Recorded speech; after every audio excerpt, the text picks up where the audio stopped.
podcast is part of the Sports Social Podcast Network.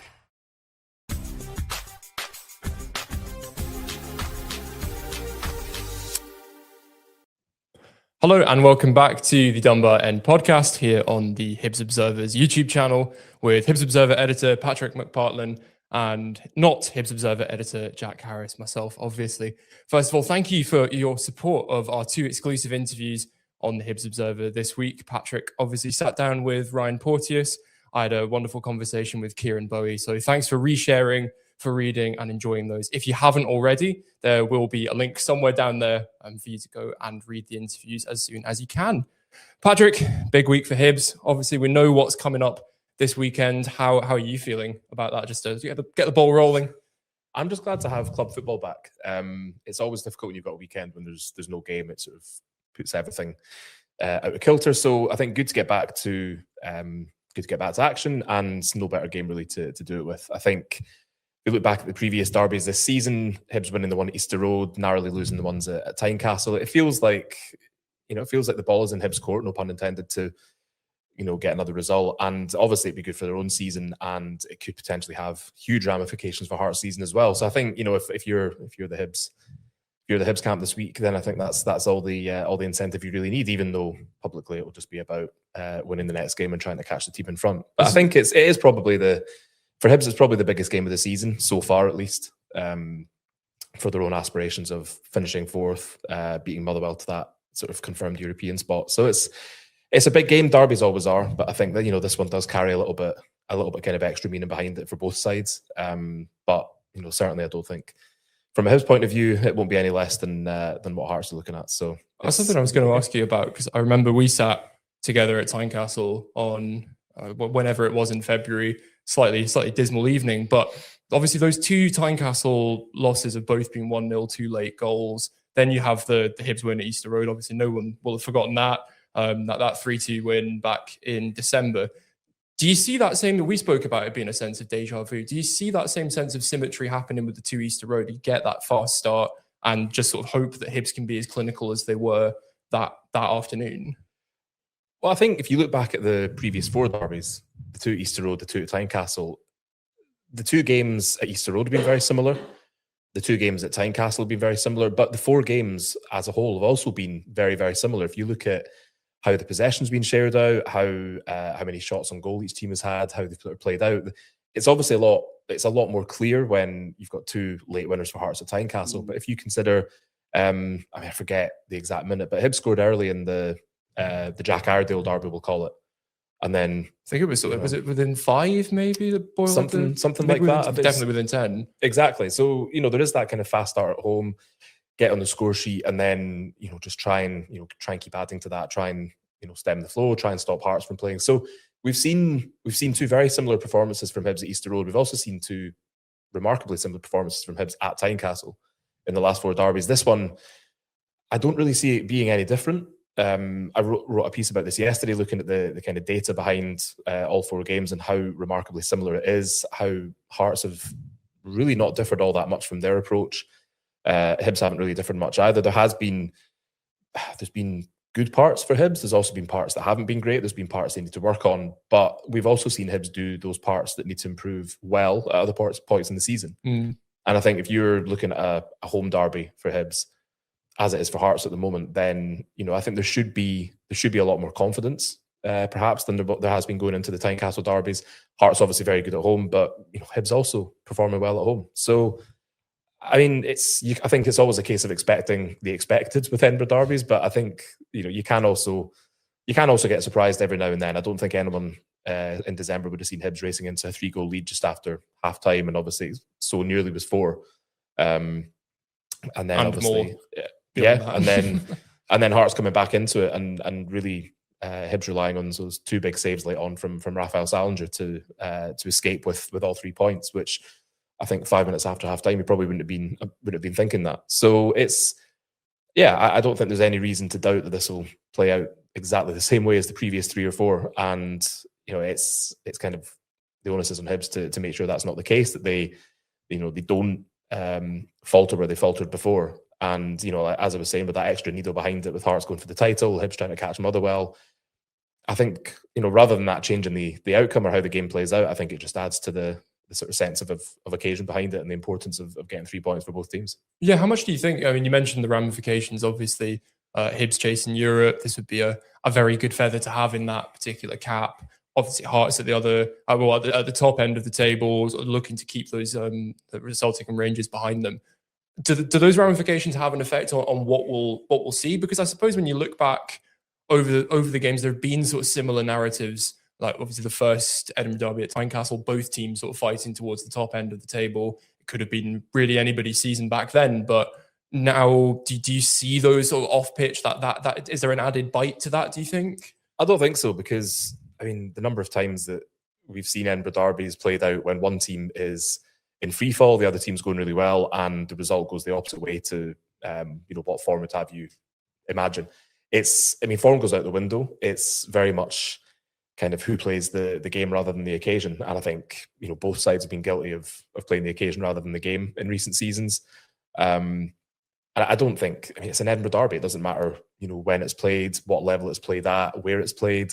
There's always just that innate desire to win. And I don't think anything else comes into it. And I'm sure David Gray and Derek McInnes will be saying exactly the same thing at their respective press conferences this week. I just don't think anything comes into it other than just trying to get 3 points on the day. I think we've seen even when we think the derby might be a spectacle, when we think it might be an enjoyable watch, it inevitably turns out to be a bit of a damp squib in terms of the football on show. Not that the two sets of fans are bothered about that, of course. It's just it's bragging rights. It's 3 points by any means possible. So no, I don't think the background will have any bearing on how the game plays out. I think it's more about that sort of individual performance. There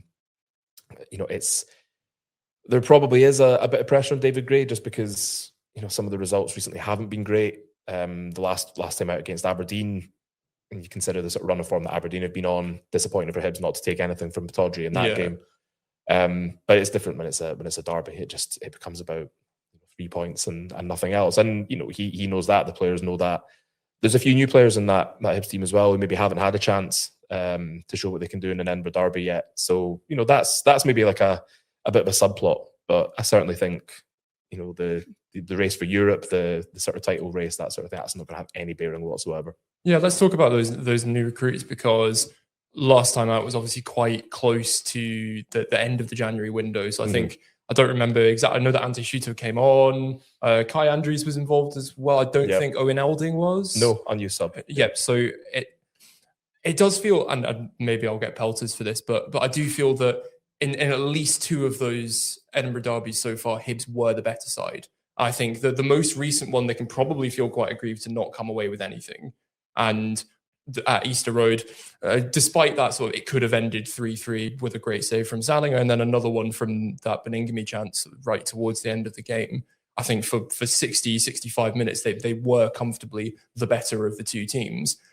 How much did Owen Elding in particular, being on the sort of form that he is, finding the back of the net, looking really confident and contributing all across the pitch, like these new signings, do you think they'll have quite a significant impact on that and sort of ensuring that Hibs, I guess you could maybe say they looked the better side in that first one, but making it that sort of those 3 games where they looked ahead?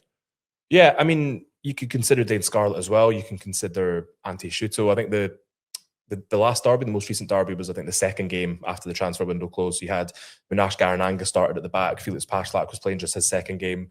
So there's probably a bit of a feeling that it came a bit too soon for any of the new signings to really have enough of an impact. And I think what was glaringly obvious from the second Tynecastle derby was just how much Hibs were relying on Nicky Cadden and Martin Boyle for their attacking output. I don't really recall much from any other player. And when Hibs are doing that, that's when they're sort of easy to defend against. Not just if they're playing Hearts, if they're playing any other team.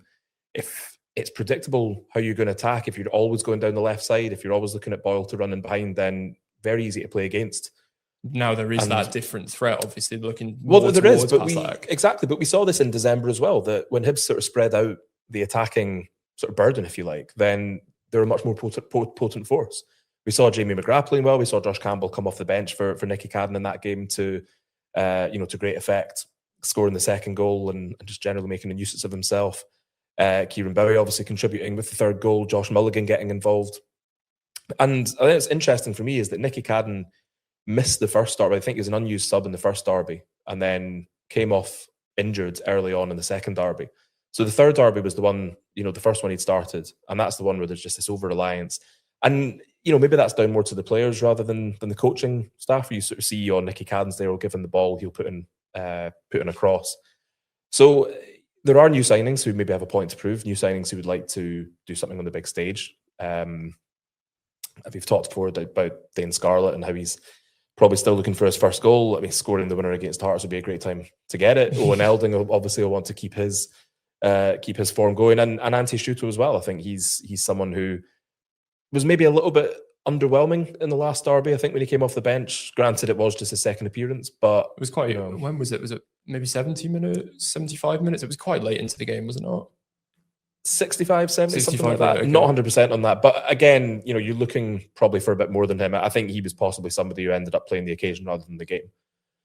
So for most of the new signings, if not all of them, they've had this experience of having played the derby at Tynecastle. They know what to expect. They're now playing at Easter Road with, a sort of three sides of the stadium supporting them. And it is a different feeling. It's a different atmosphere. It's not quite as, the crowd aren't on top of you like they are at Tynecastle, and that could have an effect.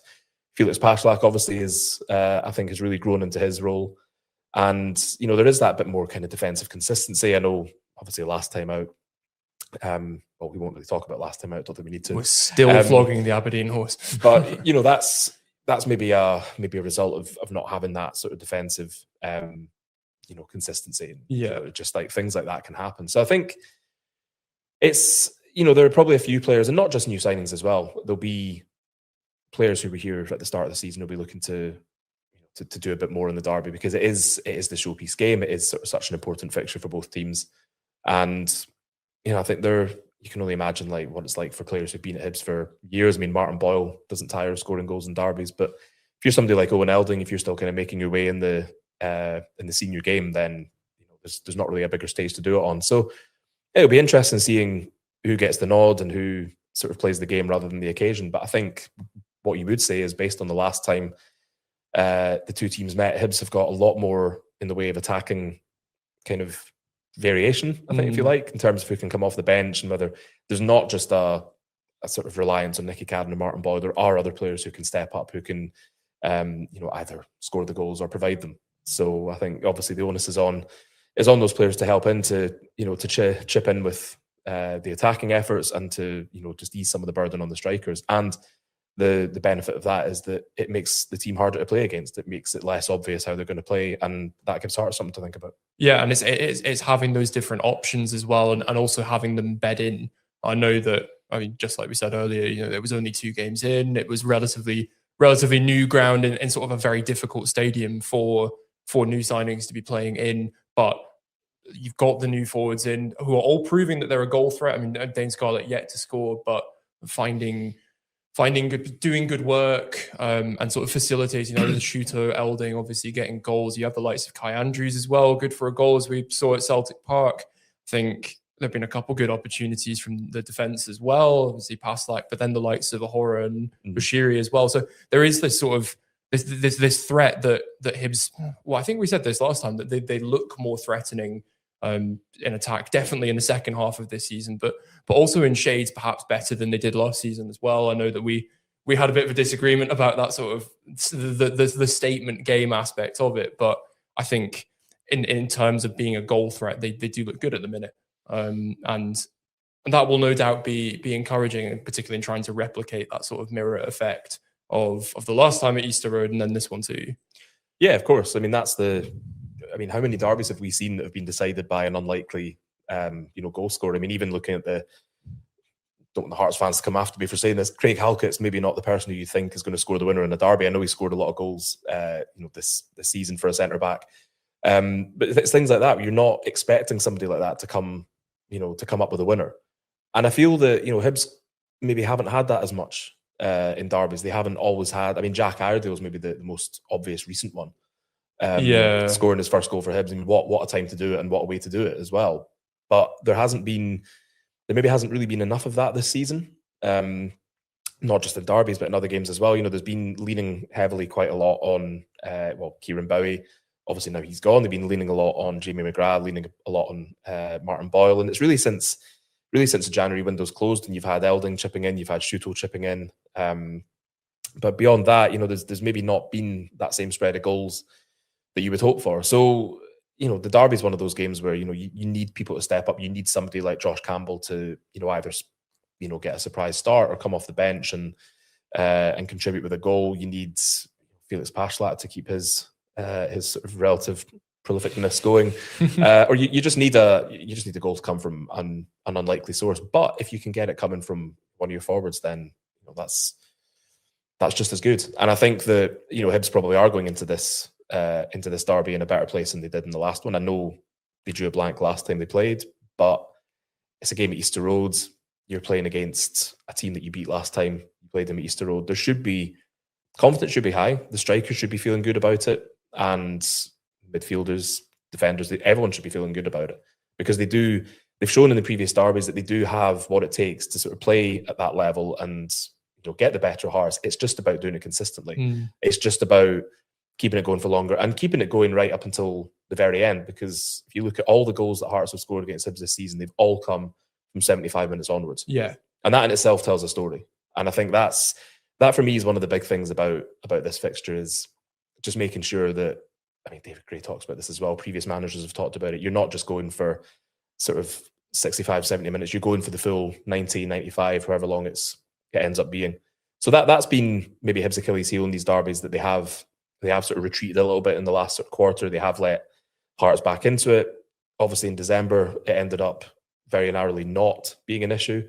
In the two Tynecastle derbies, it has been an issue. So that's, in some ways, that's maybe more important than the strikers deciding to score their first goals in the case of some of them, or keeping runs going. It's just about staying switched on, I think. It's also worth looking at where Hearts' goals have come from as well. They've all come from those sort of wide areas, or they've all come from play being recycled. So I think it's obvious what Hibs have to do to try and stop Hearts. It's just whether or not they can manage to do it. Yeah, this would be my point about sort of thinking about the kind of added interest, added bite to the occasion. Added needle. There's a great Spanish football is full of wonderful terms for describing different things. Like they talk about sort of curling goals as cucumbers, and it's wonderful. It makes perfect sense. It's taken a strange turn. It's taken a strange turn. I thought about this on the train, but it's now coming up. But they've got this term called morbo, which is like, it's just that sort of added